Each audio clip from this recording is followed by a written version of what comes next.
बुलढाणा जिल्ह्यामध्ये गेल्या 4 दिवसापासून जोमदार पाऊस होतोय आपण बघू शकतो आणि या पावसामुळे मोठ्या प्रमाणामध्ये शेतकऱ्यांच्या पिकाचं नुकसान झाले। आपण जर पाहिलं तर घाटावरचे जे 4-5 तालुके आहेत त्या 4-5 तालुक्यामध्ये गेल्या 4 दिवसापासून मुसळधार पाऊस पडतोय आणि यामुळे या तालुक्यातील नदी नाल्यांना पूर आलेला आहे। मोठ्या प्रमाणामध्ये घरांमध्ये सुद्धा पाणी शिरल्याचं आपल्याला पाहायला मिळतंय।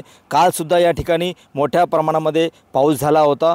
चिखली असेल, सिंदखेड राजा असेल, देवगड राजा असेल, मेहकर असेल या तालुक्यामध्ये मुसळधार पाऊस पडतोय। अतिवृष्टी सदृश्य पाऊस या भागामध्ये पडत आहे। परिणामी शेतकऱ्याच्या पिकाचं मोठं नुकसान झाल्याचे सध्याचं चित्र आहे। एकंदरीत पाहिलं तर यापूर्वी सुद्धा 2 वेळा या भागामध्ये मोठ्या प्रमाणामध्ये पाऊस झाला होता आणि यामुळे शेतकऱ्यांच्या शेताचं मोठं नुकसान झालंय। शेतीचं सुद्धा नुकसान झालेलं आहे। शेती खरडून गेलेली आहे। जवळपास हजारो हेक्टर शेतीचं नुकसान सध्याच्या या पावसामुळे झालेलं आहे आणि आता सुद्धा मोठ्या प्रमाणामध्ये शेतकऱ्यांच्या शेतीचं नुकसान झाले। सध्या पिकं जी आहेत ती सध्या डोलू लागले। जोमामध्ये पीक आहे, फुलोरा अवस्थेत पीक आहे। मात्र सध्या जो पाऊस होतो त्या पावसामुळे शेतकऱ्याच्या पिकाचं मोठं नुकसान होते आणि या नुकसानीचे तात्काळ पंचनामे करावे आणि शेतकऱ्यांना नुकसान भरपाई द्यावी अशी मागणी या नुकसानग्रस्त भागातील शेतकऱ्यांची आहे। कॅमेरामन निलेश देशमुखसह गणेश सोळंकी, TV9 मराठी, बुलढाणा।